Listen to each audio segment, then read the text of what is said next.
Hey everyone, Wanderbot here, and welcome to the fourth episode of the R Let's Play Podcast. Today I'm joined by Welsknight, Hello. BeckyMegan, Hiya. GoodTimesWithScar, Heyo. and Ector Vynk. Hello. Okay, and we're going to be talking about a variety of things today, but specifically we're going to be talking about channel growth and Minecraft. So, we might as well go down the list. Wells, you want to talk about yourself? Sure, I can do that. Hey guys, Welsknight here. Those of you in the R Let's Play subreddit may know me from the How to Grow Your Channel First Few Months or the Why Minecraft is Still a Great Game to Play posts that I've done over the last couple months. I also hosted Unsucky Sunday twice over the last few months as well. And about my channel, I'm a family-friendly channel with primarily Minecraft, small variety of other games like The Escapists and whatnot. I started in September of 2014, and I actually just hit 1,000 subscribers. All right, Becky? Hey everyone, I'm BeckyMegan, or Becky, and I run a YouTube channel that is primarily indie games as well as Minecraft. It's some of my longest running series are Minecraft.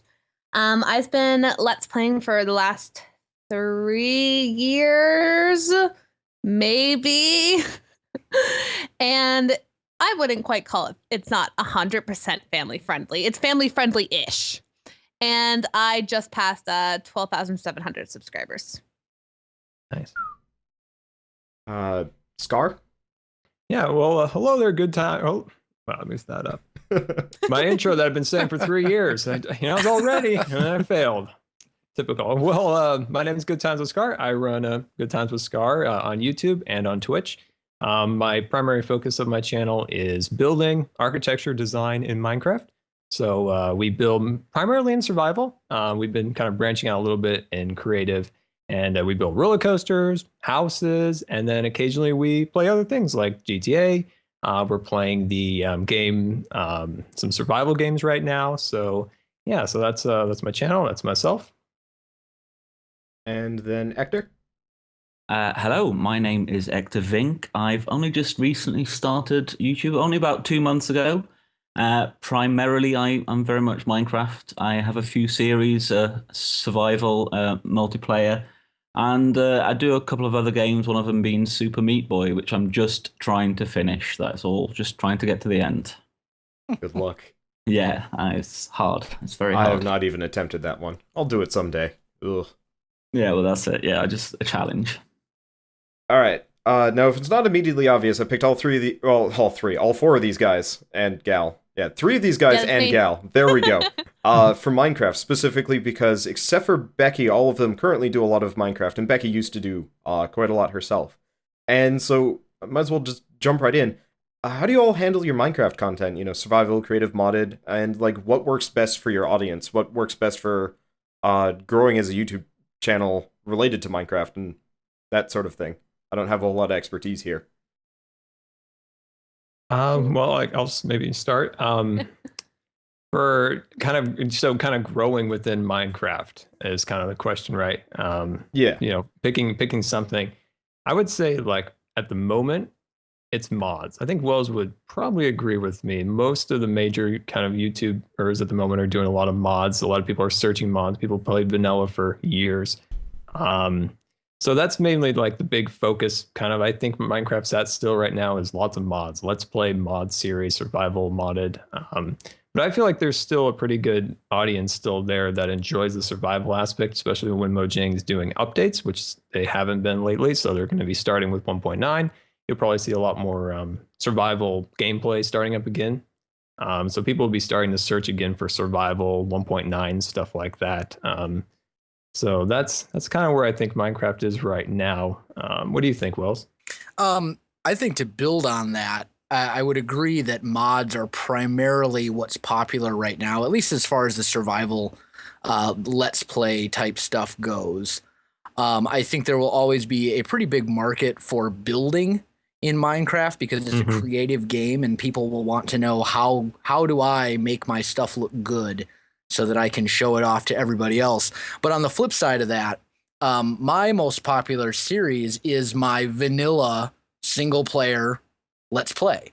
And I've had a lot of people tell me that it's because nobody else is really doing vanilla Let's Plays anymore. It's all mods. So I think there's a market for you. It's really just kind of how you position it and what you want to do with it. Yeah, I think there's definitely an audience that when they're searching for stuff. There's a big audience that look for building videos. They want to impress their friends on servers, so that's one thing. They'll look for some designs, get some things, and then build it to help kind of impress their friends. Some people just love the design, the building of it.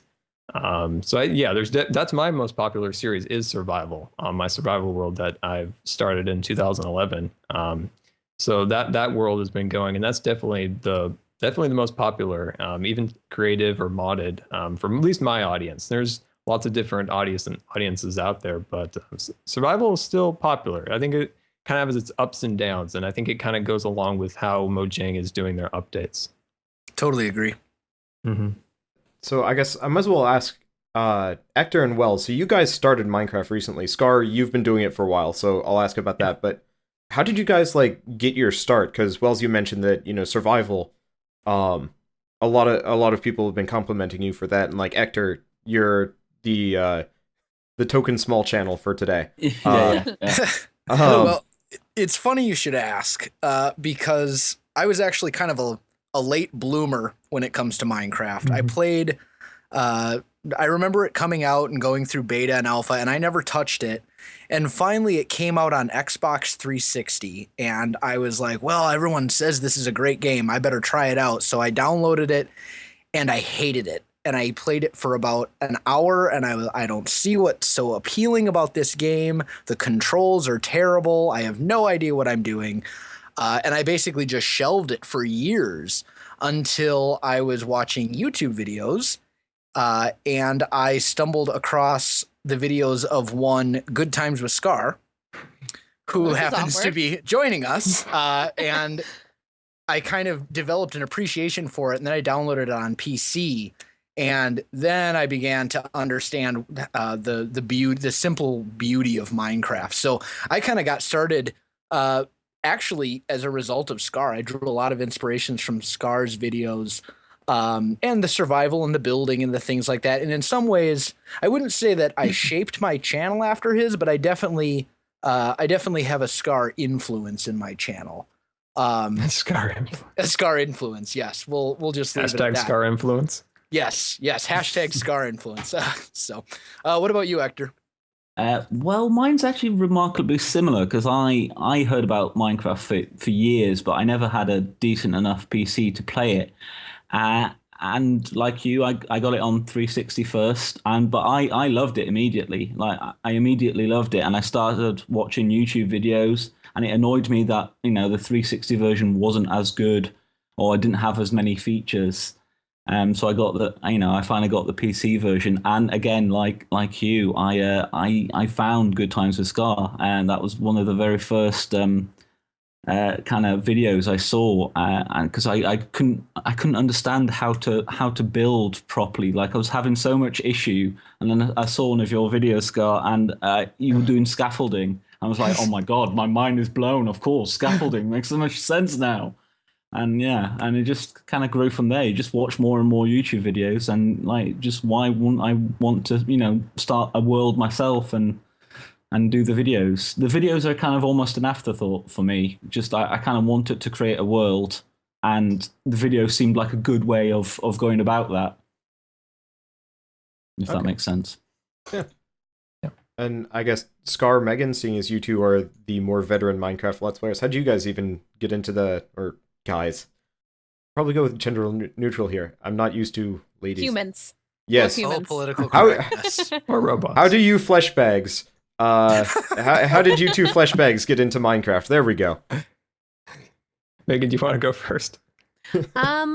Well, see, that was a while ago, so my memory is a little iffy of how I actually started playing. But I believe it was like a lot of people as watching YouTube videos. I have memories of very, very old YouTube videos that I'd watched of people playing Minecraft, but I don't think necessarily any of them are what got me into it. I think it was hearing a lot about the game and then seeing videos of people playing it. I'm like, oh, this looks kind of cool. So I got the game. And then a few months later, I was much more into YouTube than I was when I first started playing. And I was watching, I remember I was watching some, what's his name? Uber Hackster Nova. So that's Nova. Yeah, got it. Nailed it. And I was watching some of his videos, and as a what was I, 15? As a 15-year-old child, I thought that was the funniest thing on the planet. And I really wanted to try. So my sister had an account at this point as well. I was using my laptop, and my sister was using my parents' computer, and we started doing some videos together. And my laptop maxed out at a solid 8 frames per second when I was recording, which was great. So those are some of the first videos on my channel that are now private. And I guess that's how I started. And, I did survival maps I did survival maps. I didn't do mods. I just did maps for a while. All right. And Scar? Yeah, so I'm trying to think back. So I think my channel started with Call of Duty. I was originally going to be a Call of Duty guy back in 2011. That's what I was pretty much playing all the time with Minecraft. I started playing Minecraft in 2010, I guess. It was after the C Nanders video, the notorious video he made of Minecraft to kind of show the world Minecraft. I remember him saying something like, and the way you get away from zombies, you just dig into the ground. And just like, I thought that was the coolest thing, like to get away from hostile creatures, like you change the environment. And then I started thinking of things like that I could build. And back then you had to buy Minecraft through PayPal, something like that. It was when Notch, he was pretty much the only guy there in Sweden. And I remember thinking that. Like, yeah, who is this guy? And, where's my money going to end up going?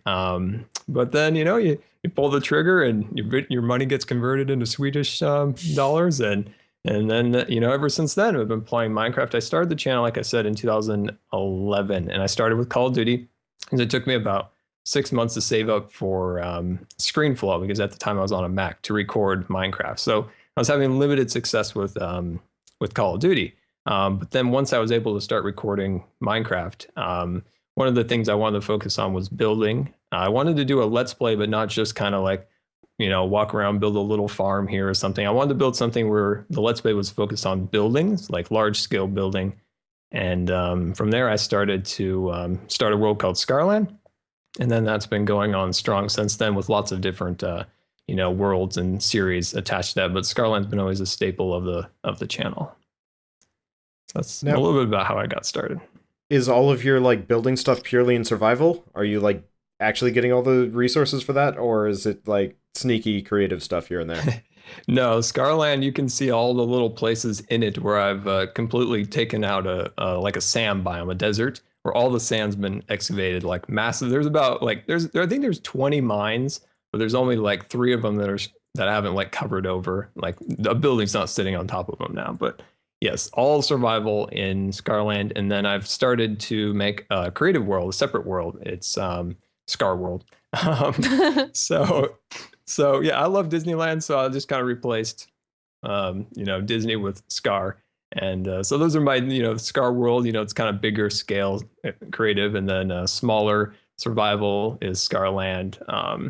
So yeah, the creative and the survival are separate worlds. And survival is my favorite. Survival is definitely my favorite because, you feel a little more accomplished when you finish a project. When you finish a big build, you say, I know where I got these materials. I know I went down here and got that. I died by a creeper trying to get these, and you feel a little more accomplished when you've retrieved all those materials yourself. So survival is definitely my favorite. I guess speaking of a little bit off script, seeing as you mentioned creeper blowing you up, for all of you guys, is there anything that specifically happened throughout your entire time playing Minecraft that stands out to you as the single funniest moment or craziest moment? I had a Twitch stream. I don't have the archive anymore because Twitch decided to delete all that. Yeah. Yes. Oh, I hate that.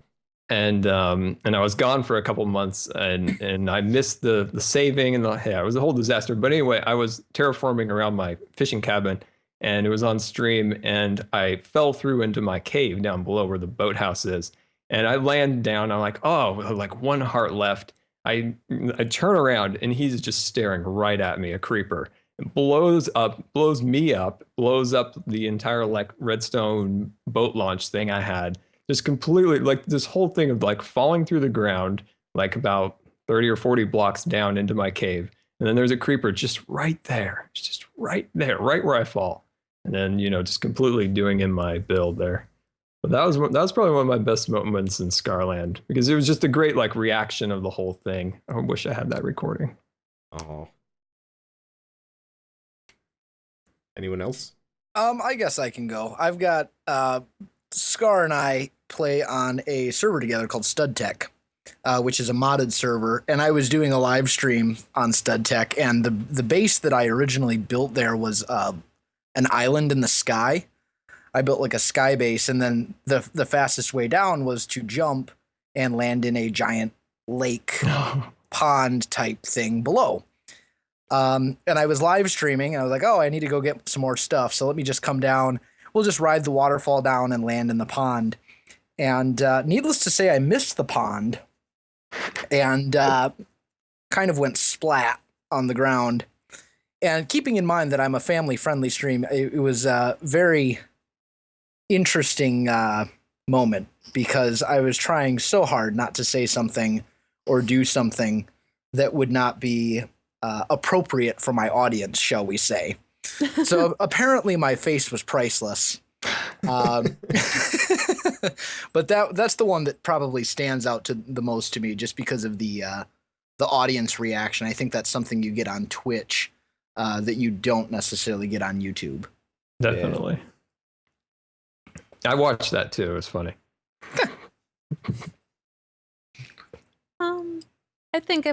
I guess it's my turn. I'd say I know I'm missing some because I don't have that great of a memory, but I know my sister and I were playing. We were doing Mo Creatures, and we were making essentially what was a petting zoo, except it wasn't really a petting zoo because we kind of had like bears and stuff, but whatever. We called it petting zoo. But there was a monster or an enemy of some sort coming towards us. And being that we're not particularly good at researching things, we didn't actually look up what he could do. But we found out very quickly that he can pick up blocks and throw them at us. Oh, I hate those things. Yeah. So it was destroying like a ton of the area around like we were in sort of like a valley. Like there was some woods and then some mountains and stuff. But just the pure and utter panic of her, she's in a separate room than I, and her and I yelling at each other because we're trying to like move all the animals somewhere else. And I think we probably had 5 or 6 rabbits at that point. So just like yelling at each other, I got the rabbit, I got this, like, because they all had names, obviously, because it's a petting zoo, so they need names. So it's like, I got Cinnamon. Have you seen like Blackie? No, I haven't seen him. Have you seen Cold Face? It's like, no. That was very stressful about 20 minutes or so. Nice. I think one of mine recently. I recently joined the V for Vanilla server, which is an SMP survival server, and they don't have health regen, so it's like UHC mode. So you've got to kind of have health potions or anything like that. And I'd only done 1 episode. And someone on Skype said, my now friend Potsy said, I've just unleashed a wither, and he's killed me. He's killed me. I've never done it before, and it's all gone wrong. Can someone help? So I was like, yeah, I'll come on and help. And the server in the tab screen has a death counter. So I was only on like 2 deaths already, But so we went to help. We got all geared up.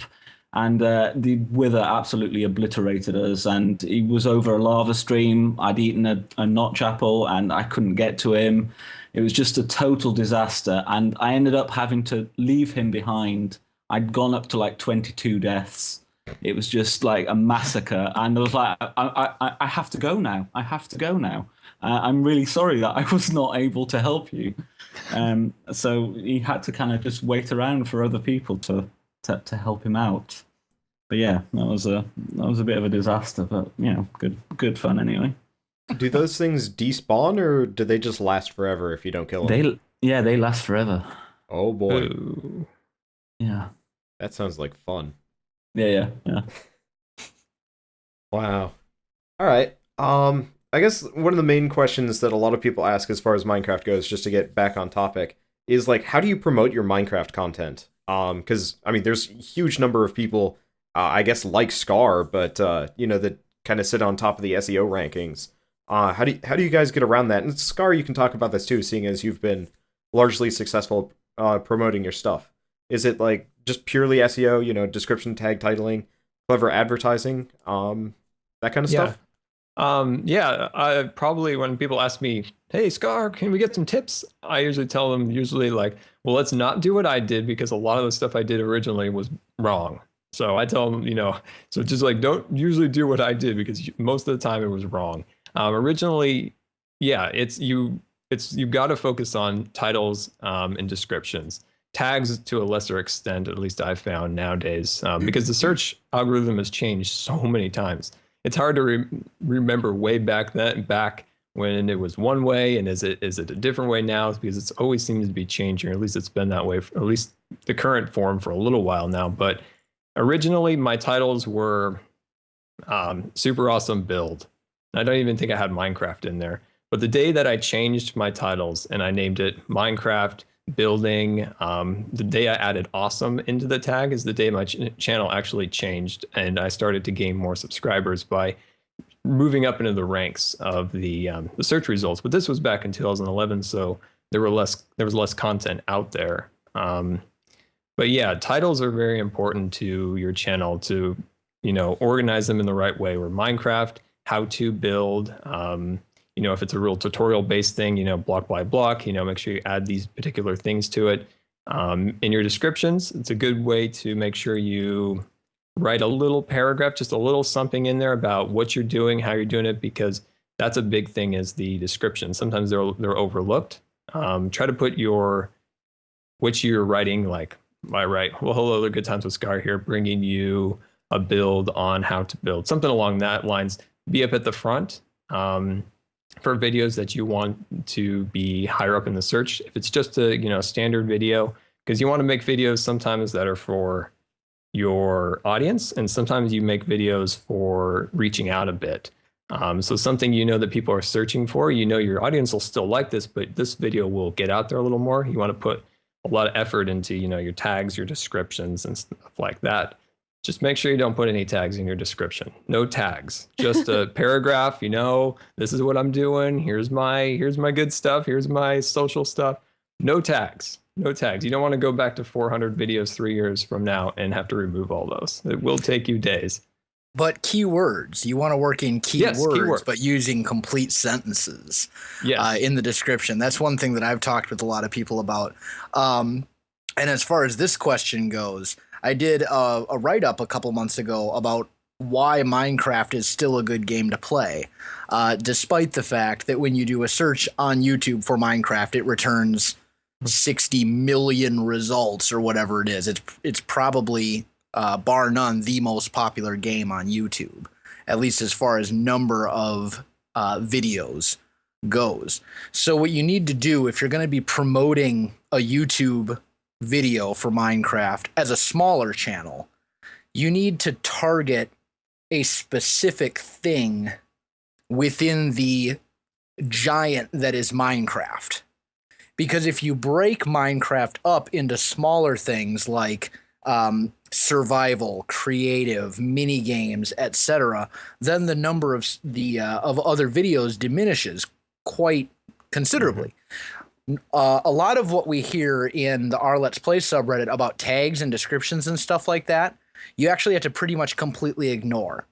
Because what a lot of people say is for your tags, you want to use things like, I don't know, Call of Duty gameplay, Call of Duty Let's Play, Call of Duty walks, all these, basically the name of the game and then game, the name of the game, gameplay, etc. But if you do that with Minecraft, you won't get anywhere. So instead you want to say, how to build a modern house, because the number of submissions for Minecraft modern house are way less than, Minecraft gameplay. So with Minecraft, at least from my experience, is you have to target a very small niche within Minecraft, and then you can still get reasonably ranked search results. You can still get videos on the first page for Greek temple or building tutorials or whatever it may be. Yeah, that's really that's perfect. Yeah, the tags you mentioned, like walkthrough, playthrough, stuff like that. So if you're doing other gameplay where maybe a smaller indie game where doing those types of tags might be beneficial for that game, doing that for Minecraft's not going to be. You got to target those tags to be specific to what you're doing. So how to build a house, how to build a living room, boil it all the way down to how to make a chair, yeah. So, you got to make sure you're very specific with your description or tags and stuff like that with Minecraft videos. Like you said, there's 60 some million videos out there, and targeting particular groups too. That was another important part you said is Minecraft's huge, but there's communities built into Minecraft. So there's the mini games, there's the survival, there's building, there's the art group. Like there's a huge group of people on Minecraft to just do artwork, paintings, different things like that. So yeah, I like how you said that, how there's particular communities in there, and you're able to target those. Once you break down the big old Minecraft, there's lots of little communities that are still open for lots of new people to join. Mm-hmm. I guess not exactly in the same vein, but I know Becky, you what was it, Viva Visor years ago interviewed you about like paid advertisements. Yeah. I might as well ask about that, seeing as it's kind of on the same topic.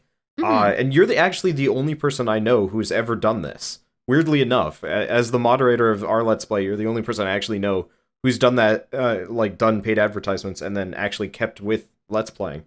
So, like, how did that factor in to everything? Did it actually have? Like, it had a pretty decent effect. I think the residual effects of it may have helped as well to keep the video. Like, obviously, I'm not doing it currently, but I did it a while ago. I think I had it for about 3 months because I had one of those. I'm sure lots of people have seen them before. Google AdWords will give out $100 coupons or whatever, essentially. So I put in $30 of my own money. And then for being a new account holder or whatever, Google AdWords put in another $100 on top of that. So essentially I had $130 of funding to do advertising. And I did 4 series, which are currently all my top 4 series I've ever run. I did my Minecraft Comes Alive, which is still bar none my most popular series I've done. I did Galacticraft, which is right under that. I did my Petting Zoo series, which is the 3rd down, and then I did my Candy Craft series, which is 4th down. But for $130, I can't remember honestly how many views I got from it. But the most important part, and I mentioned it in the old interview that I did, was a lot of people when they think of buying Google AdWords advertising, they think of the videos that come up before you watch a YouTube video, which is an option. You can do that. But for me, that didn't sound like it would work at all for a Let's Play. So instead, I chose to do a search ranking one, which essentially you're buying, I guess, the top spot, on all Google searches, which is generally, I think it still is. I'm going to quickly check something. I believe it still comes up as like a yellow writing or whatever when you watch a YouTube video. It's like sponsored video. And that's where my videos had the chance of coming up. Because obviously Google implements an algorithm, so your video is not the first one that comes up every single time. Yeah, it still looks like that. But so my video would come up at the top of that list, and it said a little thing that said ad or whatever. And I think it worked really well. I had standard, like you can check to see how long like somebody viewed it, and you can check to see how many views. Obviously you couldn't check how many subscribers, but I did, like, I noticed that I seemed to be gaining more subscribers when I was running it, because a lot of people were asking me when I had first did it if it was like essentially buying views or buying subscribers, and it was like, well, not really. The person's still selecting my video and they're watching it and choosing to subscribe. I think it was something like 50% of viewers watch 75% of my video or something like that. Wow. So yeah, which was really good. But it's, you know, you're not buying subscribers because it's still a person deciding to subscribe to your video. It's still a person deciding, of all the videos currently on my homepage right now, I'm going to go watch that one. So it worked out really well for me. And I always praised it because I thought it definitely helped. And I was never quite sure why nobody else really attempted it, because it's not even like that expensive, really. I think it works out to about a penny a view, but since like Google runs so many campaigns that you can get $100 free, Google's essentially telling you, yo, I'm going to give you like a couple hundred, that like I'm going to give you 1,000 views for free. Okay. I didn't know about that. That's interesting. I knew, not into that amount of detail. That's interesting. Yeah. That's something I've been meaning to look into, but I guess the reason for like a lot of us that we haven't looked into it is, I mean, effectively up until you even hit, say, 1,000 subs, 40,000 views a month, you're really not making a whole lot of money from YouTube. So the whole paying more to maybe get more out of it is scary for most people, I think. Mm-hmm. Well, that's just it. I didn't run the campaign till I had made enough money from YouTube at that point that like it evened out. Like the $30 I put into it, I had made back from YouTube at that point. Like I wasn't anywhere near the subscriber or view counts that I peaked at, or the subscriber counts that I'm at now. But I just remember thinking like, basically I'm reinvesting in my own little company. So why wouldn't I do that? Not a bad plan, actually. Yeah, Oh. I've been meaning Smart. to do that. I just put all my YouTube money back into buying more games. Or microphones. Yeah, oh. God, I hope this thing doesn't break. It's expensive. I don't want to have to buy another one. Yeah. Actually, I might as well ask this. I don't think I've asked this before about hardware, but what kind of like recording setups do you guys use for Minecraft? Like, what kind of microphone? What kind of recording program? That sort of thing. That's a Streaming good question. Stream is a whole nother deal. Yeah, that's a good question, because that's a number one question I ever get is, what microphone or what screen recorder do you use? That's a big one. And when somebody's just setting up their setup, I find that most people kind of overlook the microphone. They kind of think that, oh, I can kind of get by with this or that. I think that you should spend the majority of your money when you're setting up a setup on the microphone. When I originally started, I started with a broken Bluetooth PlayStation headset, and I had to hold it in front of my mouth. It didn't work out. Then I moved on to my broken blue or white earbuds. One ear was broken, so I just cut that ear off, and I had in my ear. And then eventually, once I kind of upgraded to a nicer microphone, and we talked about earlier, the little bit better, search, the better tagging and things. That's when my channel really took off. I think people noticed, oh, it's a little more professional, a little more regular in content, nicer sounding. So make sure when you're setting up your stuff, microphone is huge, because that's most of the thing. They're listening to you. You got to sound decent to them. And a lot of people sometimes kind of forget that, especially the environment around you and stuff like that. Make sure things are quiet. For equipment that I use a Blue Yeti microphone. A boom arm is kind of a luxury item eventually, down the road you get, but it kind of really does help out. Yeah. And then for Minecraft, if you were to be a console player, some type of like an Elgato, something like that is needed to transfer, the footage from your PlayStation or your Xbox to your computer. And then for recording, if you're on a Mac, ScreenFlow works well. It's a little bit expensive. And if you're on a PC, you have many, many more options for screen recording. You have your Fraps, your DxTory, I believe it's called. You have Open Broadcast software, which I've been using since I got my PC. It's free, so that's always good. And that's been working really well, recording in 60 FPS, and it's been looking really well since I started using that. Then when you think about streaming, that's a little bit harder, because you're playing the game and you're sending it off to Twitch to be transcoded and things. So you need to make sure you have a decent computer to do that. Trying to think of any other equipment, but what are some of your guys' setups? Oh, a second monitor. Oh Second yeah, monitor. if you're going to be streaming, second monitor is, It is so absolutely helpful. essential, and even Mine comes in just tomorrow. recording. Oh, I It is I so have nice. I have a jerry rigged second monitor. I've got a nice 23-inch Asus monitor that I've had for, I don't know, basically since I got my gaming desktop. But I didn't have a second one, so I actually have a TV that I got from my wife, or that actually my wife owned before we started dating and got married.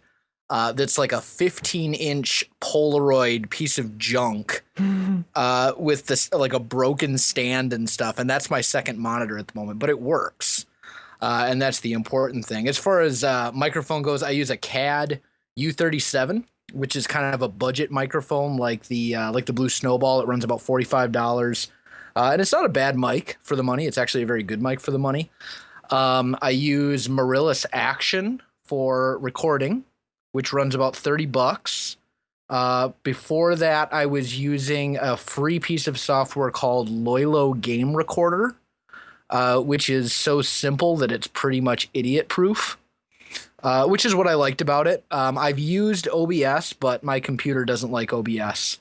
I can use it just fine for streaming, but as soon as I try to do an actual recording with it, my computer basically laughs at me. So I was using Loilo, and then I eventually switched to Marillus. But other than that, I mean, basically decent microphone, boom arm, and any number of recording softwares, and that's what you really need to get started. As far as if you want your content to be, reasonably, watchable. Microphone, definitely the most important part. I would agree with Scar on that one. Yeah, and a computer that can handle the screen recording. That's important too.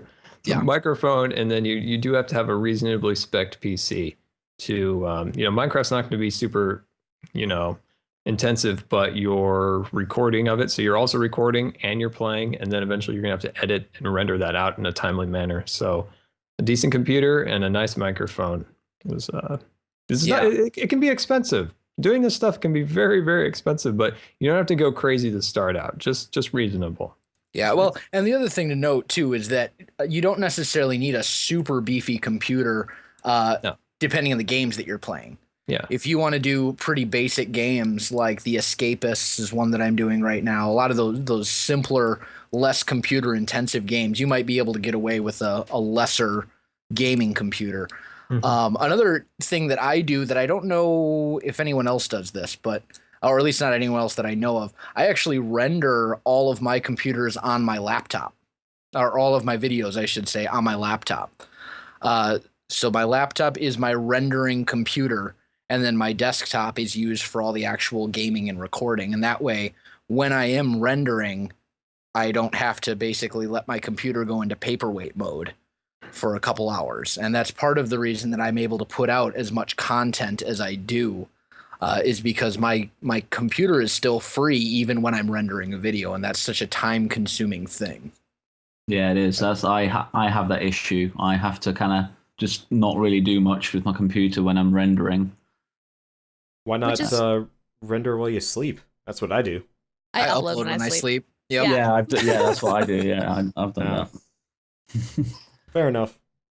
I have got decent enough internet, so I can just upload the moment I wake up, and say it takes maybe half an hour to get a video out. Well, it's half an hour for one video, and then half an hour for the next. Yada yada yada. Oh right. Is Canadian internet that much worse? Yeah, it is. Isn't it? Boo. Yeah. Boo. I remember hearing about that from somebody. Why do I Probably keep me. hearing that? I keep hearing Canadians got, kind of awful internet. Why is that? It's a really big country, and all of our internet is run by our phone companies. Yeah. It's So like America, but worse. basically. Yeah. Oh, that's too bad. Also, Yeah. it's minorly my fault because I live in the middle of freaking nowhere. But Yeah. Yeah, I'm just on the border of good. I'm like just right on the border of good internet. Like if I went just a block over, it'd just be all over. All right. I guess apart from that, I wanted to ask this, seeing as Wells has been talking about family friendliness. and I know, Becky, you said you weren't as much, but like, if you guys don't mind checking, what's your overall like channel age demographics if you go to your analytics page? Like average age, majority, whatever. I'm assuming lifetime. Yeah, why not? By the way, since nobody asked me, I have an AT2020. No, I don't have an AT2020. I have an AT2100 as my mic. Okay, I was looking at that one. Is it? How much did that one run you? I think it's equivalent. I think it's about the same price as a Snowball. I'm gonna go check. Okay. I know I got mine when it was on sale, but you know. And that's USB interface? Yes. That's USB. Yeah. It has USB and XLR inputs. Oh, that's nice to have that option. I don't use the XLR. It's currently $78 Canadian. Wow, that's not bad at all. Oh, I have a Blue Yeti as well. That's what I went for. Yeah, that's what I got. Yeah. I know the subreddit specifically likes to circle jerk over Blue, and a lot of people are like, Blue isn't actually that good. And it's like, but I really like mine. I really like mine. They're good, but I think they get a little bit more hype than they deserve.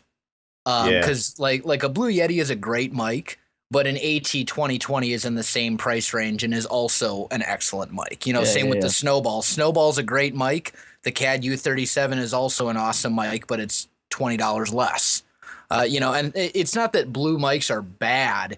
It's just that I think people hype them up a little bit too much because everyone who they see seems to have used a Blue Yeti at some point. Yeah. And there's not a whole lot of focus on those other varieties.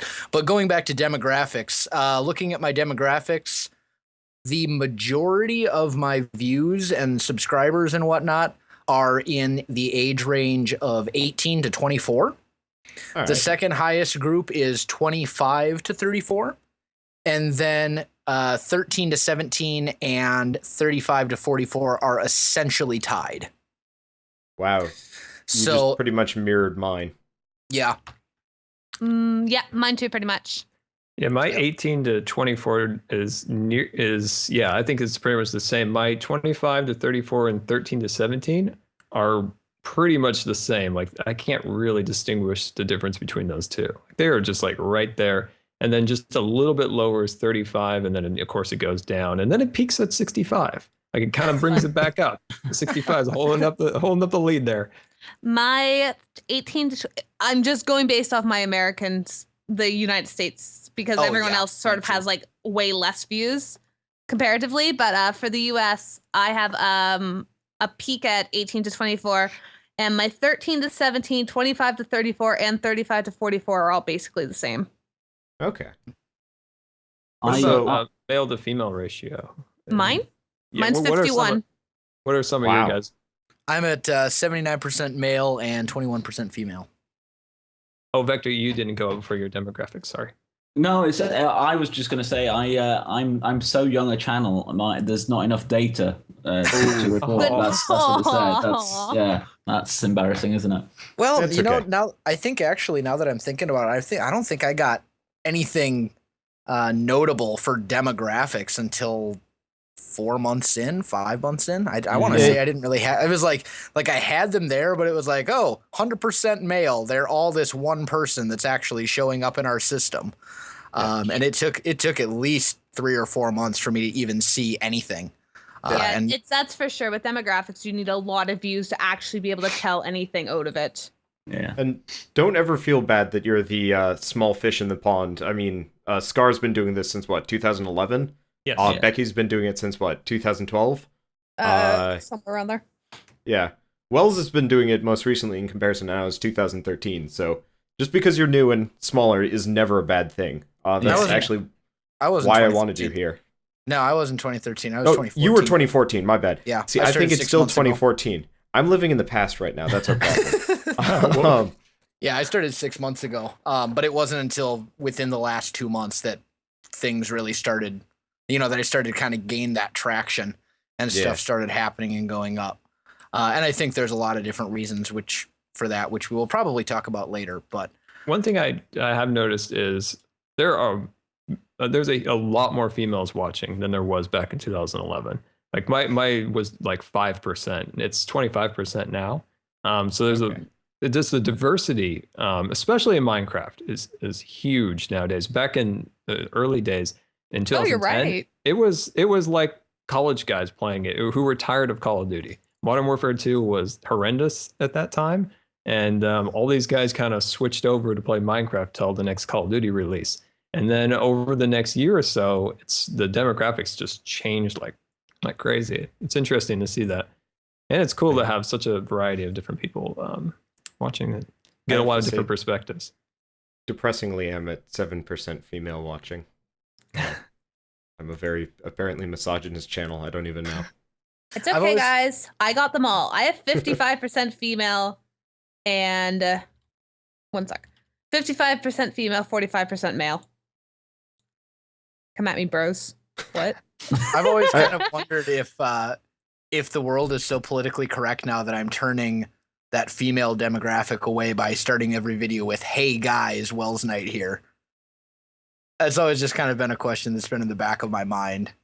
I doubt it. You're just not very appealing. So. That's probably true. I'm a scary and very off-putting character. I've had somebody say, I said guys in a video, and somebody said, "I'm not a guy, stop saying that" once. And I don't think I've said it again. I don't know. I don't know if I've intentionally not said it, but I remember that comment for sure. I know if I'm trying to refer to anybody specifically or like a group of people specifically. So for, referring to you four, I will say guys, regardless of whether or not it's gender correct.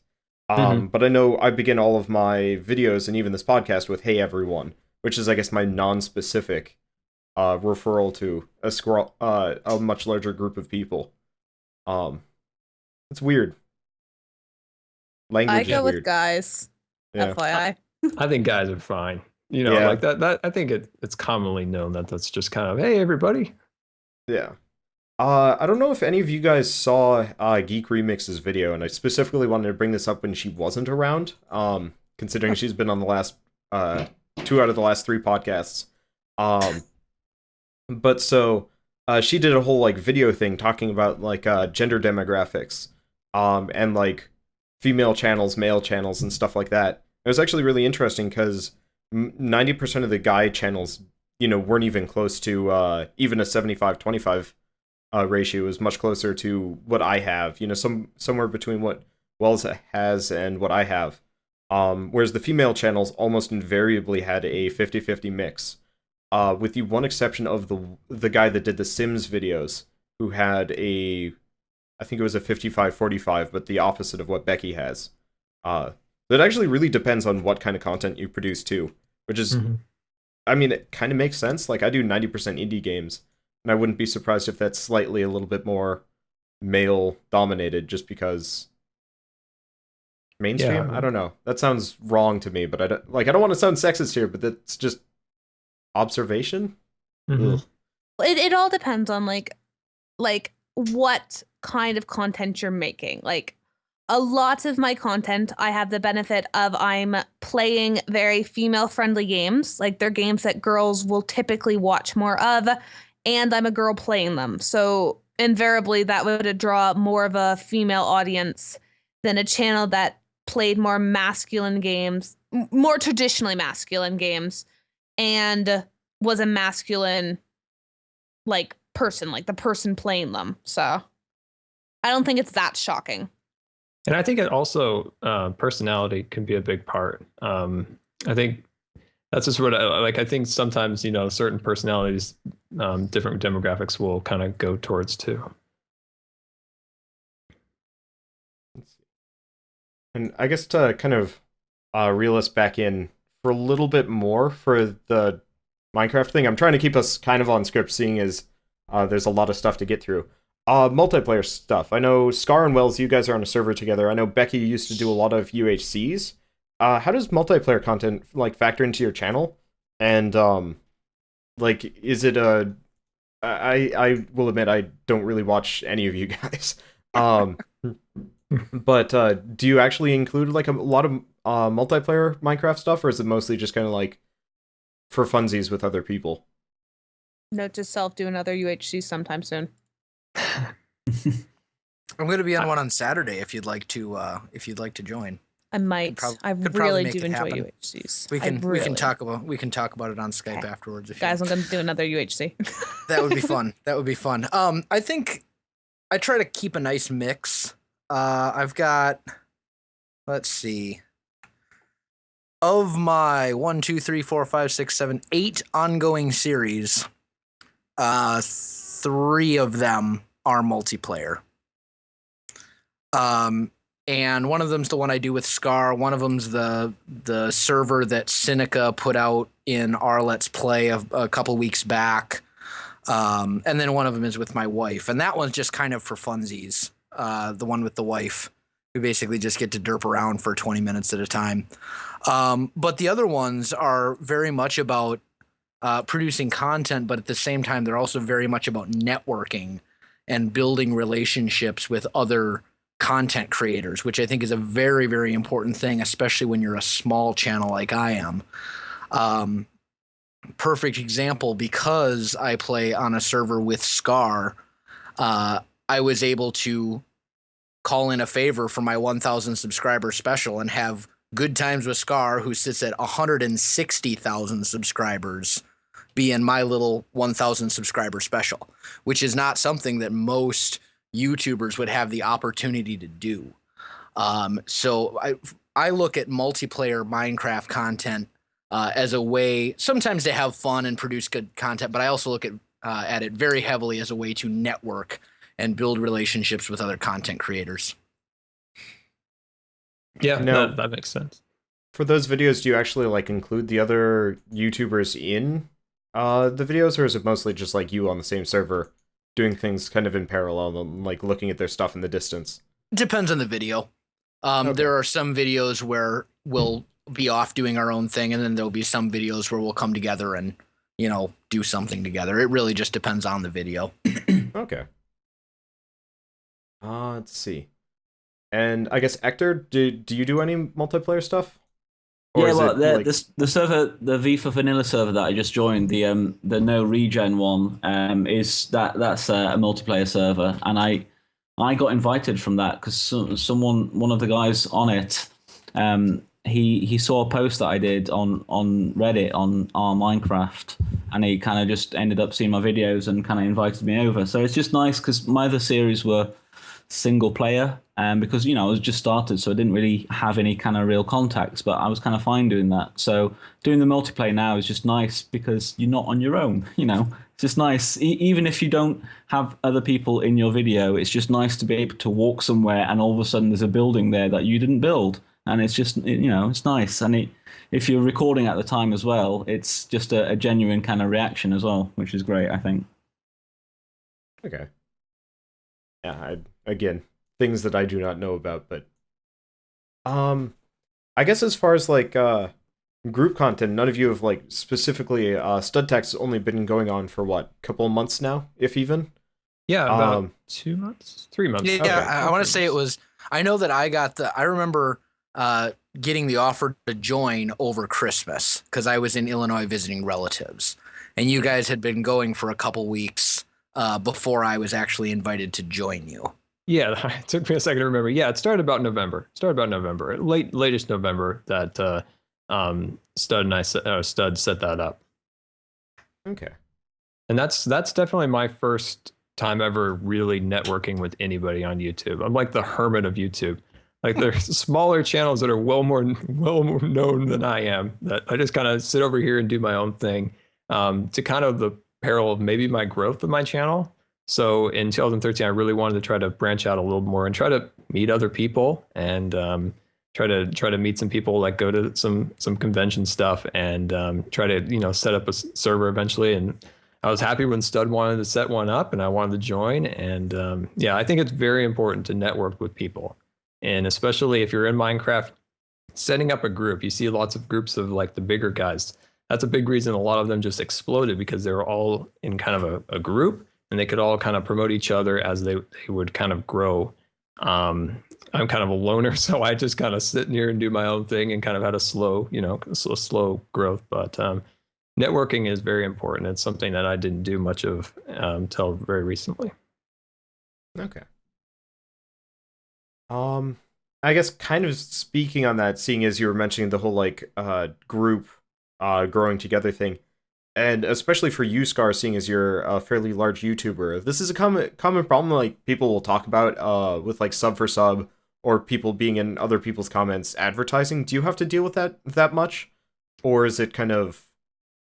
I've had to deal with that very, very little. Really? Yeah, I could look through. Well, I have like an expiration date of comments that I won't go back a week. If a video's been up a week, I won't go back to that video because that's when the riffraff kind of flow in and leave a lot of kind of negative comments. I mainly look at comments just to see what my subscribers are saying in the first week, and past that, I don't look. If I have gone back, I was looking for some like hater type comments to laugh with my brother with, and then I saw a few, but in the original push of subscribers watching the video as it goes up, I don't get any at all. I really haven't seen any, especially in that first week. I don't know about videos past that, but that's not a great way to advertise yourself. That's just kind of handicapping yourself going forward. Is people that will see an advertisement, say on a big channel, you see just thousands of those comments, and they're all the same. They're all copied and pasted off of just one guy must have written, I'm a small, that standard comment. And then people go to the channel and hate on your videos because you did that. I've seen that so many times where people, tried to advertise with good intentions of trying to grow their channel, but getting people that you don't want to see your videos. That's a big thing. There's some people you don't want to see your videos. And those people going to your videos are going there just to, dislike because you were advertising on maybe their favorite channel. And they know that content creator doesn't like them to do that. So that's an important thing. Yeah, and there's a much better way to go around it, too. If you look on YouTube, the name of my channel is Welsknight Gaming, which makes it very clear if you see the name of my channel that I am a gaming channel, which means that if I leave a comment on if I leave a comment on Scar's video and I say, man, Scar, this was a great video and I really liked the build, and leave it at that, anyone who sees my comment is still going to know that I have a channel and that I exist, but it's not done in such a way that's spammy and annoying and makes you look bad. So there's a way to go about doing it, but just spamming the comment section on other people's videos is not that way. Yeah, leaving a comment related to the video, even asking a question, you might stir some interest by other people reading the comments. They might reply, and then maybe, like you said, you have gaming in your channel. Maybe they'll go to your channel, and that's a viewer that you want to. Maybe they're interested in your content, whereas you don't want to attract negative people into your space. I've also found one other thing is starting to have a little bit bigger of a channel is commenting on other people's videos that aren't, maybe a Wells or a Stud part of our server, but people always assume you're advertising. Just, even if you leave a comment, saying great video or something like that. So that's always the thing so I don't really post too many comments anymore just because people always assume I'm somehow advertising, because sometimes my channel will show up higher up on the comments, unfortunately. So I don't post much on anyone else's videos anymore because of that. Okay. I guess kind of in the same boat, seeing as you guys are on a group server together, and I mean, Becky, you can field this one too because you had a lot of like UHC stuff. Yes. How many people have like ever kind of approached you to try and, I'm not gonna say, well, I guess it's feed off of your successes, but like they see you're doing a UHC and it's like, hey, can I be on the next one, regardless of whether or not they're, I guess this includes fans too. Like how many times you get, like, do you have to deal with fans or other smaller YouTubers trying to kind of enter into your YouTube space? I think I'll go for this one first. I will record or do collaborations with a lot of very small YouTubers that I'm friends with, just because like I know how exciting it was for me when I was very small, and a friend of mine that I had met on a chat room, basically, he had 26,000 subscribers at the time, and he invited me and another guy who had a very similar sub count to me at the time to do to work on his server for a bit. And I remember how excited I was. So generally I try to field out the offers, but you get a lot of people asking to be on videos, who maybe don't have the equipment, or they don't actually want to be a Let's Play channel, or they're barely trying and like they've been at it for maybe a week and they're like, hey, can I do it with you? And I always used to feel extremely bad, especially when I first started, when I had to be like, no, the way you're asking me is unprofessional. You're not like, you should try to be friends with me first. Like, I'm really open to like having people that I'm friends with or that I know on like Skype and stuff come onto my videos, but just like sort of leaving me a comment saying, hey, can I come on your video next week? It's like, what are you really expecting? Yeah, but I know what you mean. But I think it's the same with, and this is why like big YouTubers never pretty much collaborate with smaller people, is because it gives people the impression that, hey, that, I've done many Let's Plays with a friend of mine who only had maybe 20 subscribers because somebody couldn't be bothered to put any effort into his channel ever, but it let people think, hey, she collaborates with this guy who has 20 subscribers. I have 20 subscribers. Maybe she'll collaborate with me, except not realizing that asking somebody through a YouTube comment or an unsolicited email is really not the best way to go about it. And it makes, after a while, you kind of become jaded. Like whenever somebody would email me like, hey, I really like your videos. They're really great. I like this and this and this. You get to the point where it's like, oh, cool, thanks. Okay, what do you want to do? What do you want? Right? Mm-hmm. There's always that catch at the end. Exactly. And I'll go next. I ended up on StudTech, the server with Scar and then Stud, who is unfortunately not with us.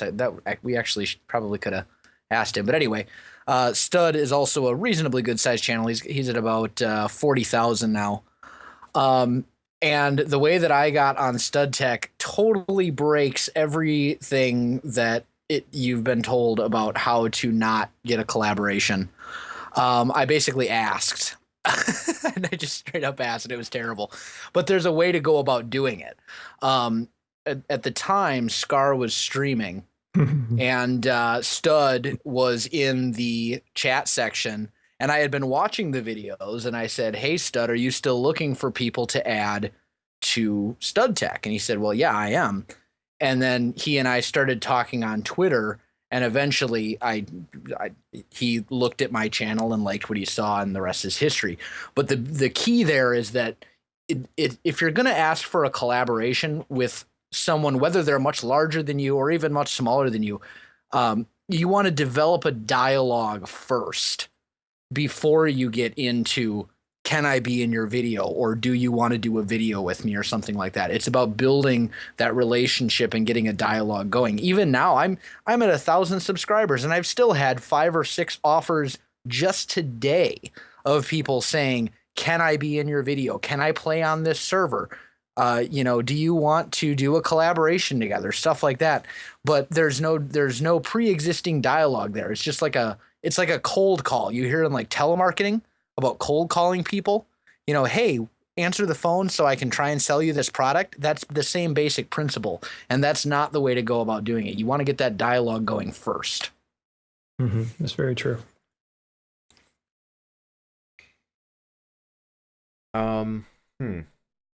I guess. Let's see, I'm trying to think of like a way I can factor that in with Ector. I guess, Ector, how did you even become a part of the V for vanilla? Vanilla. Thing? One of the things that I found has been quite good for me so far is the R Minecraft subreddit, and just putting like some builds up there, but not the actual videos, because that does not work well. But just putting up a photo album of a build or two, and kind of explaining, and then at the end just putting a link to your channel saying, if you'd like to watch, there it is. And that's someone saw it and said, we kind of quite like your videos, I've been watching for a bit, and that, like Well said, we just had a chat, and I said, what, I had a look at their videos, and I was like, yeah, this is great. But even I got one the other day that was, he was asking to do a series of 7 strangers or something that didn't know each other, but we'd all film our footage and then send it all to him, and then he would edit it and upload it on his channel. Yeah. And I was like, wow, that's great. Yeah, that sounds brilliant. Sign me up, please. So like, you know, I think, yeah, it seems rife, because I think if I get stuff like that, then, you know, bigger channels must be overflown with them. But yeah, for me, it was just I just did some posts on Reddit and kind of just got a bit noticed, tiny bit noticed. To build off of that, this is not exactly on the script. Yes, I have sort of a script here for those of you listening to this, but I guess our Minecraft, I really don't have much dealings with it. I've just heard it's like they don't really like people posting videos. Go figure. They get flooded otherwise.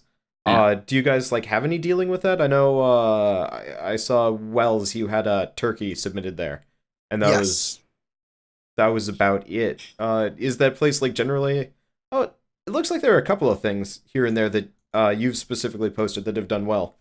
But I've heard generally the community's pretty violent against posting videos and stuff like that. Go ahead, Becky. Well, I was going to say, I've been on there a lot, not so much posting, but more as a lurker. What always goes over really, really well is if you post a GIF of a clip from say a stream, but you just post a GIF of a funny bit, and then in the comments you go, hey, my video's over here, or a picture of a build, and then he was saying earlier, you put in the comments hey, here's a video of how I built this, etc. What they dislike is straight, here's my video. Yeah. Okay. That's very, yeah. I would say that our Minecraft is very much like the majority of Reddit, honestly. You know, if you go about, they just don't like link dumping. There was a turkey, you mentioned the turkey. For Thanksgiving, I built a turkey. I took a screenshot of it and I said, happy Thanksgiving, have a turkey. And that got upvoted to the very first page. If I had posted it in video form, it would have been downvoted to oblivion. That's just kind of the way that our Minecraft works. You can't post your videos themselves. You need to post an image or a GIF, like Becky was saying, and then include in the comments, here's a link to the video if you want to watch it. And then it actually has some chance of success, but it's still somewhat fickle, just like the rest of Reddit, honestly. Okay. Yeah, I generally avoid trying to post on Reddit myself, just because I almost got shadow banned by indie gaming. I've never really considered our Minecraft as a good place to post. Let's see. I guess apart from Minecraft, I know Scar, you've got Prison Architect in the Forest. Becky, you've got all sorts of things now because you seem to be breaking away. And Welsk, you've got Lord of the Rings Online and Pokemon. Are those kind of your main things that you want to do apart from Minecraft? Is Minecraft going to be your consistent thing for the rest of your channel for however long that lasts? Presumably forever or whatever. I guess kind of open-ended there, but how do you guys integrate games that aren't Minecraft into your channels? Poorly. Oh, poorly. Sorry, that was a bit darker than I was hoping for. Who wants to go first? You guys are so polite. I have to point this out. All the previous podcasts is everybody shouting over each other, and you're all patiently waiting. Weird. Well, sometimes I talk to hear the sound of my own voice, and I feel I just don't want to drone on for 5 minutes when Becky wants to say something. So No, don't worry. I will. Guys, I do Let's Plays. Obviously, I enjoy hearing my own voice, and I don't care about anybody else's. I'm going to go first again. Go for it. Shit. Okay. What was the question? Games that aren't Minecraft, how do you integrate them into your channel? I guess you're a super special case on that one. Yeah, well, I'm going to tell you right now, everyone listening, how to kill your channel really quickly. You cancel your 4 most popular series within about 2 weeks of each other. In my defense, I was moving away from my sister, so I had to cancel 2 off the bat. 1 I really hated and didn't want to do it anymore. And the other just kind of got cycled into the mix. But I don't want to really say I stopped doing Minecraft because I haven't. I was actually just looking like last night on some new mods to do. I guess I just sort of my problem was the people I always collabed with, because I always really enjoyed Minecraft more when I could collab with people. One sec. Okay. My sister just messaged me. She's like, I miss you. we're having a bit of a problem right now. But essentially, like, I always liked Minecraft more when I could play with other people. So I liked it when I could play with my sister and when I could play with a couple of my friends. But the problem was around the summer when I stopped doing as much Minecraft content is obviously I went to college, so I had to move away from my sister.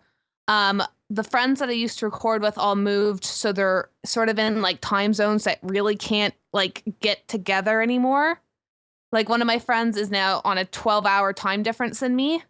Ooh. So there's not really a lot of time when you can record with each other anymore. So essentially that's sort of why I stopped doing Minecraft, because I enjoy doing it by myself, but it's a lot more fun when you have other people around. So as far as integrating other games, I was trying to find other games that I could do that I would find enjoyable to do by myself, which by the looks of my recent videos hasn't gone over too well, because my last like 6 series were when my sister came to visit for a week. Ooh. So we did a bunch then. But as I think the best thing with Minecraft channels, if you want to integrate other games, indie games go over really well, and indie sort of cartoonish roguelikes almost go over really well too. It looks like survival games, specifically Don't Starve, did particularly well on your channel, following Minecraft. Yes, Don't Starve did really well. For a completely different reason, I think Animal Crossing did really well, but I think because I'm one of the only people that had a video that did that. What else went really well? Banished went over pretty well, which is another sort of survival game-ish. So addicting. So good. So 7 Days to Die went really well, but I think if you think of a game and the first sort of thing that you think is, it's kind of Minecraft-like, got that building survival thing, then it's probably going to go over just as well on your channel. Yeah, okay. And that's what I look for as well. Is I want to make it very clear while my channel is still fairly small that it's not just a Minecraft channel and that I do play other games beyond Minecraft, but the majority of my audience is there for Minecraft. So I'm trying to branch out into other games that incorporate some elements of Minecraft, like sandbox, survival, maybe the indie aspect, whatever it may be. I'm doing like The Escapists, started Subnautica a little while ago. I've pretty much gotten rid of Pokemon because screw Nintendo. Yeah, I don't want to even, let's not even get into that. But I mean, it's one of those things where you can certainly branch out into other games, but you need to be aware of what your audience is looking for. And people will say, play what you want to play, but at the same time, I'd rather play a game that I enjoy and that my audience also enjoys versus a game that I enjoy and my audience hates. So there's a lot of games out there, and you just got to kind of find the ones that fit your channel and go from there. And I think everyone here would agree that a lot of Minecraft people like to watch just Minecraft. They're very fickle, which is really annoying. Very loyal. And I'll be honest, that's about all that I watch.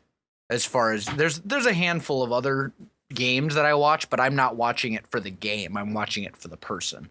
I was the same way. For the longest time, I would only watch Minecraft content. Yeah, I've found that trying to incorporate new games after being an established Minecrafter, or I think for anybody, even back in the day when it was purely Call of Duty channels, those guys trying to branch away from Call of Duty was a big deal. A lot of them, Call of Duty is not what it once was back in the day. So those people have some of them were successful and been able to move on to new games, and then some of them weren't. I think with my channel in particular, I try to, like you guys have said, it's funny, you guys said the exact same thing, is try to find survival games. That's a big thing, like The Forest. People kind of see the building aspect and they're like, oh, I kind of like that. It takes sometimes the subscribers a little while to get used to a series. So if it's not Minecraft, it might get terrible views the first few episodes, but if you start being regular with that content, they start watching and they might start liking it. Most of the videos I've uploaded, it's usually like, Scar, is there going to be a Minecraft video maybe a little later today? And it's like, no, this is what I've got today. And it's like, oh, okay. But yeah, they're very loyal and they want Minecraft. But I think another thing is to try to work with your audience is to try to make it so your audience is there to see what you're doing, not so much what the video is. So they want to see your personality while you play. So I think that's something I've been trying to work on, and I'm starting to see it a little bit where people are starting to be a little more open to different types of videos because they're interested in seeing like me like goofing up in the forest or something like that. Like they kind of want to see that. They want to see like the personality a little more than the gameplay. I think that's like a key thing with your channel is to try to, number one, your subscribers are there to see your personality and then the game. That's kind of like I think the golden thing in a lot of channels, especially a lot of people are trying to mix up their variety a lot lately and try to make sure your audience is there for you and not always just for that particular game that you're playing. And to build on that too, you mentioned that you have people saying, Scar, when's the next Minecraft video? Is it a little later today, maybe? Yeah, exactly. You know, I don't actually have that problem myself because I'm slightly insane and I put out 2 videos every single day. So I've got one Minecraft video going out every day and then one video that's something else, whether it be Lord of the Rings Online, The Escapists, you know, whatever it may be. I think Mondays I actually have 2 Minecraft videos, but every other day it's one Minecraft, one something else. So I'm still able to keep that consistency. I don't have people saying, hey, where's the Minecraft stuff? Are you getting rid of Minecraft? You know, we need more Minecraft. I don't get that because they still have their Minecraft. It comes out every single day. But then there's something else too on top of that, which allows me to branch out into other games without people making a huge fuss about it. They can see that I'm not abandoning Minecraft. I'm just doing other stuff too. Yeah, that's what I was doing. Yeah. That's what I was doing when I was first starting to sort of move away from doing Minecraft, and I had time. Is I was doing 2 videos a day, one Minecraft and then one something else. Yeah, I'd like to be able to do that. I haven't really got the time yet to do that, so I kind of have to stagger it a bit more. But the main reason I wanted to do like the Super Meat Boy was just because I literally just would like to be able to say I finished that game. And that, you know, that's it. I would really like to be able to say I finished that game. So I thought I might as well, you know, record it because it doesn't, you know, I can just do like it in short 20-minute bursts. Whereas Minecraft, obviously, especially survival, you have to kind of do the grindy stuff. So I literally I can't do that every day yet. I just don't have the time, which is a shame. But you know, maybe I'll build up to it at some point. That's exactly right where I'm at, where I can't add another Minecraft video to the week. The last Scarline video took 5 hours to record. So I can't make another one. Like I just don't have the physical ability to do that. So I try to incorporate, you know, like you said, like perfect. Add maybe a few Let's Plays that you just kind of hit record. You kind of make some jokes. You have fun playing the game, and then you're done. Those are good kind of filler. It fill in some of the extra days with those. That's what I've been trying to do maybe with Prison Architect. Because I just can't add another survival episode in the week. Okay. I guess to ask about this, I guess Scar, for example, you're a fairly large YouTuber. Do you actually do this full time, or do you have like school, or what else do you do with your time? I'm in a kind of an interesting situation.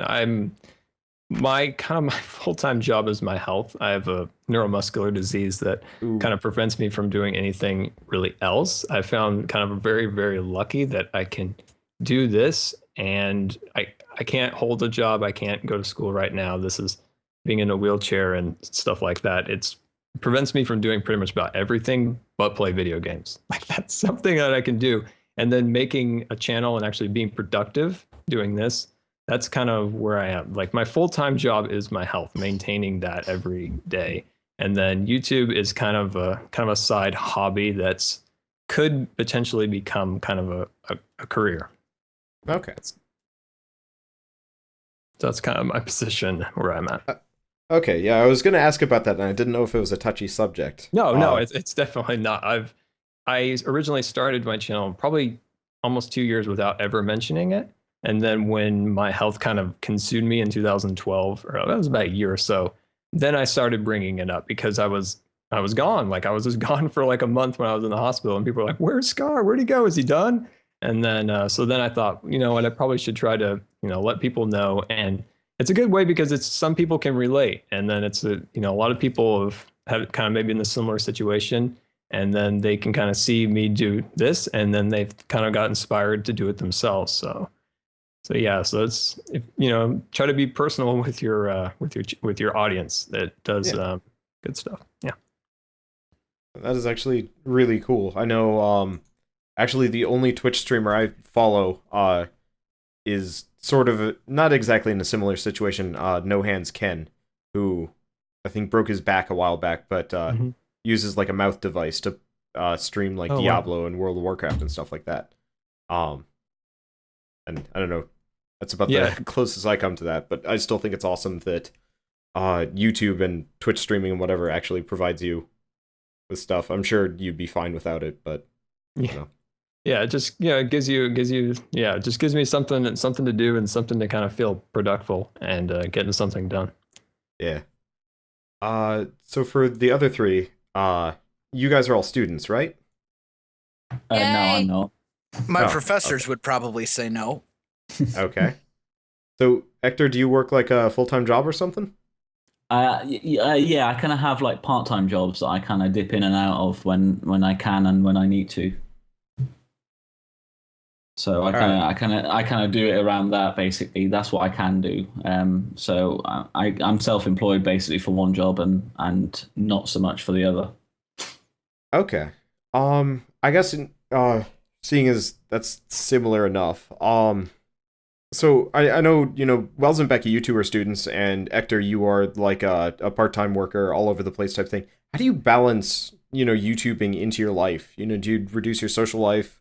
Take it when you can. Constant state of panic. I know you guys were laughing at that line. Lol. Social life. I think I need to think about my response for a moment. Does someone else want to go first? YouTube consumes me. Every it consumes you. Especially you're always thinking, well, if I go and do this, I could be doing that and making something better. Working on the channel, making a new graphic or something. And you end up kind of going and doing that instead of doing anything social wise. And then you're also in a constant state of panic that you don't have a video for tomorrow. You're planning ahead, trying to like make some videos. So I always feel like I'm always kind of in a constant state of panic to make sure that there's content. Some of those Scarland videos take a long time to make. So I'm always kind of planning those ahead, weeks in advance. So yeah, there's not a lot of time outside of YouTube for really anything else. You're always kind of thinking about it too. Like in the back of your brain, it's always like, that's kind of funny. Can I make a video about that? And you stop doing some of the things you may have done before. Like I'm a painter, like I paint landscape paintings, or I'm a photographer. And I haven't done any of that in probably a year and a half because I'm just constantly working on content for YouTube or Twitch. I think time management really, really helps. And finding ways to make the most of your time. Like right now, I'm sitting here recording this podcast. I'm also rendering one of the videos for tomorrow. It's rendering on my laptop right now, right here in front of me. I just finished a graphic. Yep, exactly. I'm also working on the thumbnails right now as we're doing this. So there's that aspect of it where you can kind of make the most of your time. But I have noticed that my social life has definitely gone down since I started doing YouTube. Part of that was I'm recently married, so maybe it was the wife. I don't know, but don't tell her I said that. Wells. Yeah, don't tell her I said that. I don't know. I think it was one of those things where I started YouTube at kind of a time in my life where I really needed to make some changes anyway, as far as like what friends I was hanging out with and things like that. So my social life has definitely gone down, but probably for the better. School is there, the military is still there for me. I'm putting 40 hours a week into my channel. So I definitely wish that there were more hours in the day, and I definitely kind of am in a constant state of panic. But time management really, really helps. And then just kind of accepting that certain sacrifices need to be made if you want to put a certain amount of hours and time into your channel. I think that's just kind of one of those things that you just have to accept. You can work around it, but if you have a goal of, making 2 videos every day, like I do, for example, I have to realize that means I might not be able to go out to the bar at night and get some drinks with the guys or whatever it may be. Okay. Yeah, I always wonder about like people's time management skills. I've got a lot of friends that are like, YouTube is definitely their kind of like backseat thing that they do when they have free time. So, as somebody who didn't have a social life to start with, but I think I've been doing, like, personally for me, I've been doing YouTube so long at this, like, I did YouTube the entire time I was in high school, and now I'm in my first year of university, and I'm still doing it, albeit less than I used to, but I had some other issues around the time I was graduating university, which kind of I'm trying to go for 2 words at once, impacted the amount that I could actually make for videos. And obviously, university's not exactly the nicest person in the world for giving you free time to go work on stuff. So it's come down to, like, I think Ryan was saying, it comes down to the fact of, am I gonna go out today?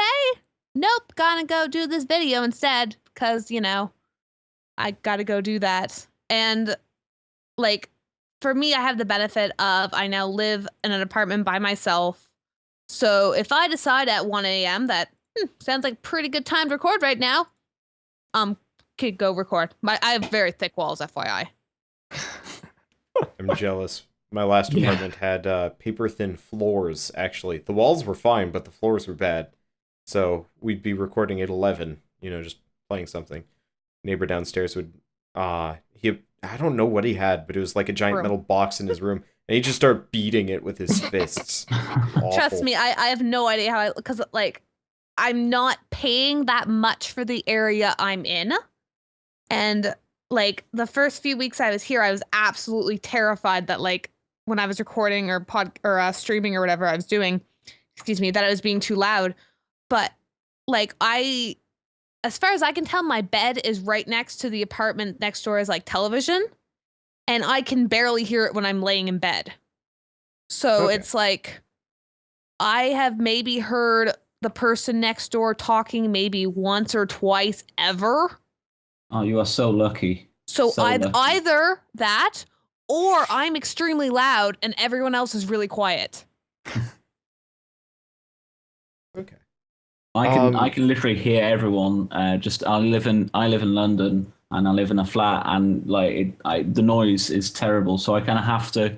I generally work in the evening, so I can have the day to myself to do recording. But like once it gets to about 5 o'clock, I kind of have to stop because people will start coming back, and I can hear the stairs.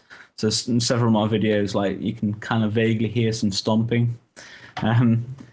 And that's just people going up and down the stairs and coming back, or just people hanging around, or sirens. So many sirens in London. Yeah, I get a lot of sirens. Yeah. I guess as kind of part of that, do you guys do like batch recording and editing, like film 5 videos at once, or is it kind of like a one and done type thing? I'm 100% batch. What about you guys?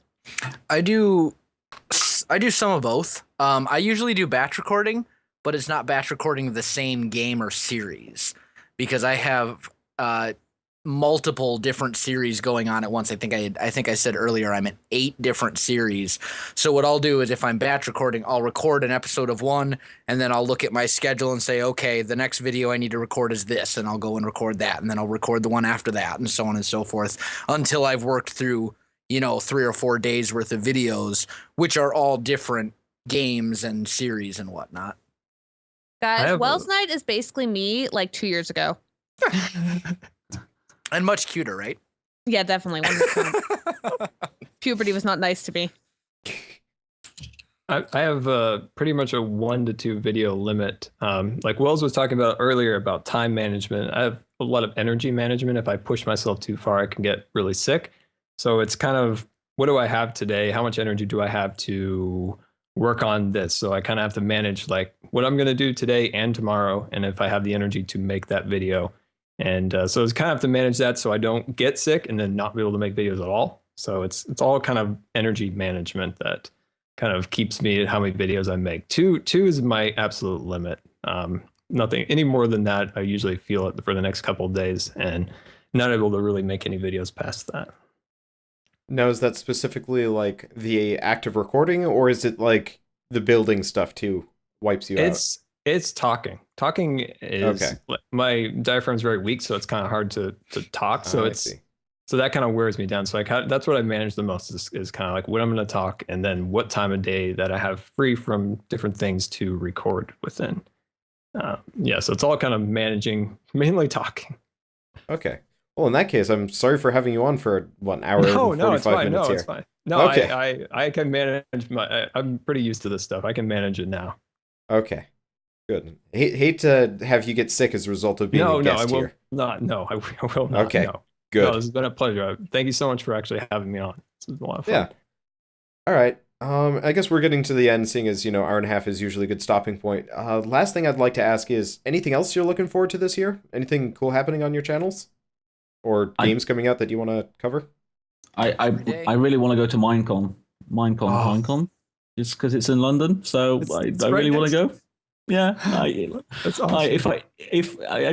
I keep refreshing the Mojang site for any kind of information, but they're not releasing anything. But how can I not go when I don't have to pay for travel or anything? Oh, you have to go. It's so close. Well, I know exactly. Yeah, well, that's it. I'm like, I've got to go. It's not going to happen here again. So that's what I'm really quite excited for now. Does the location change every year then, or something? Yeah. Yeah. Okay. They change countries generally, don't they? Yeah, it's been in like Paris, Las Vegas. Now it's in London. Where was the last one? Oh, Orlando. That's where. Yeah. I know that it wasn't in the Midwest because the Midwest in the United States gets so cheated when it comes to conferences. Like, are you actually complaining about this right now? Oh, okay. You're in Canada, so there's that. But I just find it funny that if I was anywhere else in the United States, I'd have conferences to go to. I don't know where are you in Canada, Becky? Are you in like the northeastern portion or like? Okay, imagine a map of Canada right now. Okay. I'm in one of the little sticky Odie Islands towards the southeast. Can you see penguins from your house? No, I can see cars though, and the ambulance. Excellent. I know this is like wildly off topic, but have you ever been up to the Bay of Fundy? I live by the Bay of Fundy. Oh, well, there you go. Do you know is it, I don't remember if it's the 9 Island or the 5 Island Provincial Park. I camped there last semester, or last summer. I went camping there. Okay. Discovered, don't like camping. Have you ever been out walking on the mudflats or nah? Yeah, I've definitely done that. That's like the most popular second grade field trip on the fucking planet. Well, then I'm a second grader. Because every time I go up to Canada, that's where we go. It's really fun. Actually, it is the sketchiest thing ever. Like, we went there because I live near the Bay of Fundy, so we go out to Bloomington Provincial Park reasonably often because it's the closest sort of nice-ish beach. And it is the most bit of geography history, highest tides in the world. Absolutely fucking terrifying. You're building like a little sandcastle and you're like, cool. The ocean's like a forever distance. Oh, cool. Finished my sandcastle. It's been like an hour and suddenly like, oh, look, it's water. That's creepy. We were trying to do like a time lapse where we'd like walk a little bit, turn around and take a picture and kind of show the tide coming up. And then we realized tide's already here. We actually need to start booking it for the shore. Well, this is extremely local. When we were camping up at 9 Islands or whatever night, we were doing a swimming technique that we called sharking, where you just basically swim around on your stomach, like your stomach just sort of like skims across the bottom of the water. But we were only probably out there about like 45 minutes maybe, and then we realized that our shoes were about to like get soaked, and our shoes were probably half a kilometer up the beach when we left. Because, we were being that classic teen girls, take your shoes off and go run towards the water. Yep. Oh, man. That doesn't work that well on a rock beach. Yep. I always just bring, like, super... location specific. Yeah, I always bring super terrible shoes to there. Mm-hmm. For that reason. Okay. I guess anybody else? Yeah, I'm really looking forward to this year. Gameplay wise, just my channel in particular has started a new creative house building series. People like that, and that's a really good way of gaining new subscribers. Those are really well. They're good. They're well. Like the way I build them, I'll do an episode for each room. And so if somebody's searching for a particular way to build like a kitchen, a living room, things like that, they can find that particular video and watch that. Those are some of the better like channel growth videos. Besides that, there's Battlefront 3 is coming out this year. Oh, yeah. Which I'm so excited for. I played that on the PS2, both titles. I guess, and what's the other game? Well, heists are coming for GTA soon. But other than that, Battlefront 3 and going to possibly E3 and PAX West or PAX Prime again, and then maybe TwitchCon. So those are some of the things I'm really looking forward to doing again this year. Okay. Wells?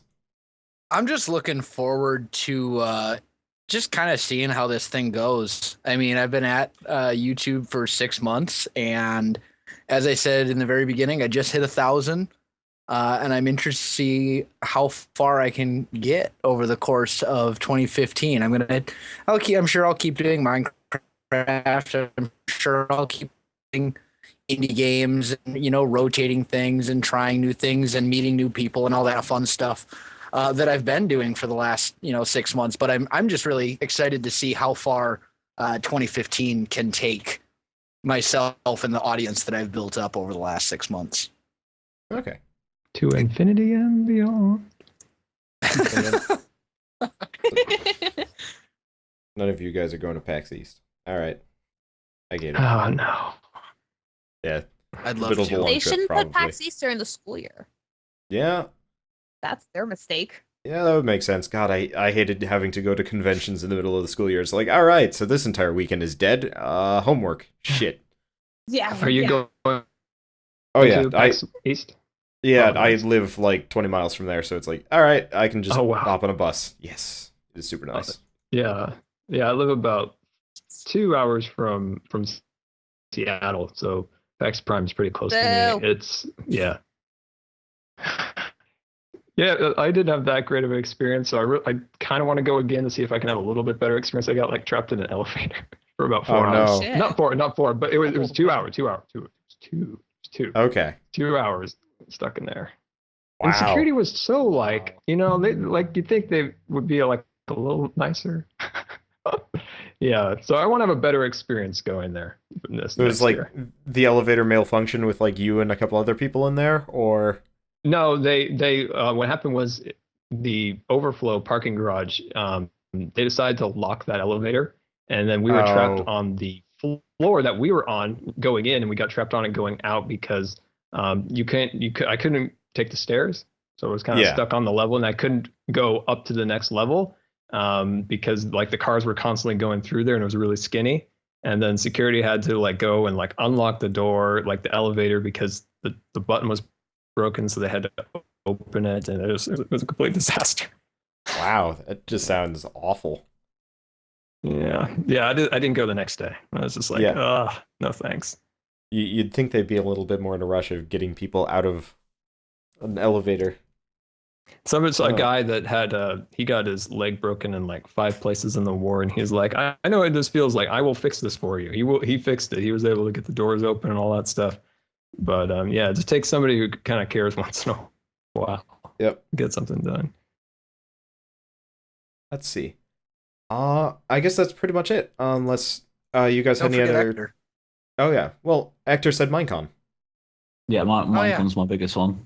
Yeah, he feels I'm so jealous of that. That's the number one. That one first. Well, I might not get tickets though. That's a genuine worry. If it's in the city I live and I can't actually go to it, I'm quite worried about that. Just go stand outside like the doors and be like, "Hey, can I buy your ticket? Can I buy your ticket. Yeah. Those guys are outside of PAX all the time. Yeah. The scalpers, those guys were great. I bought my tickets within 10 minutes of the PAX East sign-up opening, and it was like, all right, they don't even have 3-day passes anymore. This is ridiculous. That's dumb. Yeah, no, gaming conventions are expensive and like hard to get into. Though I think like the larger you are as a YouTuber, the more likely you can get like a press pass. That makes sense. Yeah, they're opportunities. Yeah, well, yeah. I think the press is 40,000 for PAX for a pass. I think that's it. I got mine through my network, but yeah, I think it's 40 for a press for YouTube. A YouTuber at 40,000, and then you can get a press pass, which will get you in an hour before the doors open, which is huge. Because when that crowd comes in, it's all over to try to like get around. But yeah, it's 40. At first I was like $40,000 for 40,000 subscribers. No, I'm sorry. I apologize. Yeah. 40,000 subscribers. So it's $40,000. Oh, I totally went $40,000, and I was like, "That's a lot of money." And then, like mentally in my head, it's like, "No, I guess you get in like way before everybody else." That is some 40,000 to get stuck in an elevator. No, 40,000. I think that's the thing. I remember just looking last year, and that's what it was. All right, nice. Well, I haven't got to say what I'm excited for. Oh yeah. I just keep interrupting everybody else. That's cool. Go for it. I just recently started streaming again, and that has been pretty fun. I got a whole 1 day, and I'll probably be doing it tomorrow, which is pretty fun. I can definitely see why a lot of YouTubers are choosing to do streams and then stream highlights sort of as their video content, because it's really fun being able to like talk to people while you're making the videos. And my sister and I are hoping to head down to RTX this summer, which is a gaming convention that's hosted by Rooster Teeth, sorry, that my sister and I are both fans of, and it's a smaller gaming convention. I would love to go to RTX. We're really excited. Well, it was between that and PAX Prime, which were essentially the same price in the same weekend, basically. And originally we were going to do PAX Prime, and then I found out when RTX was, and then we were like, well, might as well do RTX. So we're going to do that. I would recommend that. If it's smaller, that's... You'll probably get the better experience. You'll get a much better experience. Especially as like it's going to be both of our first like cons. So yeah, because Eastern Canada. PAX Prime was an eye opener for me. Like E3 was pretty, like it was crowded, but it was calm. Like everybody was kind of business like. But PAX Prime was wild. Everybody's just everywhere. And just, yeah. So, that's a good choice to get started with. Pretty excited for that. And eventually there should be some more videos for my channel coming out. I've been trying to sort of like get back into the Minecraft, if that makes any sense. But like I said earlier, I'm trying to find new people to collaborate with on a more regular basis, since essentially I lost the group of people that I started with, which I think is hard for any YouTuber if they collaborate with like the same, like say 6 people, and then suddenly it's like none of them are available anymore. It's like, well, now what do I do? I'm all alone now. That happened to me with my brother, so that's why I kind of shied away from it for so long. Exactly. Yep. Well, same thing with my sister, right? Yep. It was always my go-to. I'll just record with Megan and it'll be fine, right? And then it's like, that's not an option. And where did the series go? Everybody in the comments, where did it go? And you're like, he moved. It's gone. It's kind of hard. Like, I had to set up everything for her when we recorded at home, and now I don't live with her, so that's not happening. Yep. I know that one. I'll probably set up a podcast related to collaborations at some point or something. I don't know. That'd be interesting. But I guess the last thing I'm going to say, kind of unrelated to you guys, but for anybody listening to this, watching this, we are going to be doing our Let's Play meetup at PAX East. So if you're listening to this and you want to go that, keep an eye out for, I guess, next week's podcast, because I'm probably going to talk a little bit more about that directly, except for that's going to be like coming out during PAX. I might have it come out a day before, actually. But I'll talk about that in a little bit more detail. And Also, there's going to be a post on our Let's Play about when and where and what, as I figure out more details, because I think they only just released the schedule for that one. But so for those of you listening, keep an eye out for that. And that's open to fans and like YouTubers alike. And then we can figure out more close-knit stuff as we go along. But apart from that, I guess, where can I find you guys? Let's go down the list. Wells, Twitter, YouTube, that kind of thing? Let's see. You can find... Excuse me. Surprise! Let me search for that. You can find me on Facebook, Twitter, and Twitch. And YouTube, obviously. YouTube is Welsknight Gaming. Twitter is Welsknight Plays, Facebook is Welsknight Gaming, and Twitch is Welsknight. And then you can also find me in various dark corners of the internet, like random gaming forums, various subreddits, etc., etc. Okay. Becky? You can find me on YouTube at youtube.com/BeckyMegan, and on Twitter and Twitch as BeckyMeganYT. And I am reasonably active over on the Let's Play subreddit, where I am mildly annoyed most of the time because I'm doing it in class and I really shouldn't be, but whatever. And I'm also pretty frequently posting on the Rooster Teeth subreddit in case anybody ever cares to hear my opinion on that kind of stuff. I ain't judging you. It's great. I guess Ector? I am EctorVynk on most kind of things. So on YouTube, on Reddit, on Twitter. I've got a Twitch account, but I haven't started using it yet. I'm also on SoundCloud as well, because I sometimes make some kind of like background music for my videos on my guitar. And I've got a couple of tracks on SoundCloud as well, but nothing major yet. But yeah, EctorVynk. On every single one of them? Yeah. Okay. That's great branding all the way across. Yeah. Well, I made sure. And then Scar? You can find me at GoodTimesWithScar on YouTube and Twitch. Let's see, GoodTimesWithScar on Facebook and Instagram, and then on Twitter it's GTWScar. Just a couple too many characters. And then if you ever see me on the PSN, it's Good Time with Scar, or on Minecraft servers, it's Good Time with Scar. Only one good time per game. So that's where you can find me. All right. And of course, all of these things are going to be in the YouTube description. If you're listening to this podcast-wise, I have no idea how I'm going to get that working. But yeah, that's it. Thanks for you guys for joining me tonight. You guys were the politest group I've ever worked with.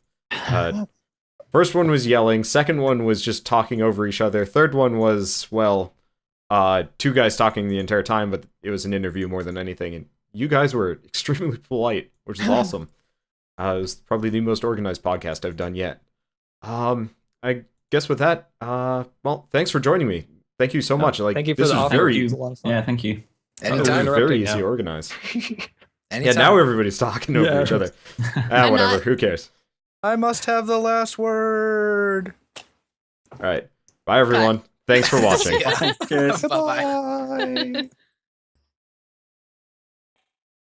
All right. That was awesome. Thanks, guys. No, that was fun. Thank you. That was fun. Okay. Here's where I find out that I've been streaming this entire thing, and my entire stream audience is just super confused.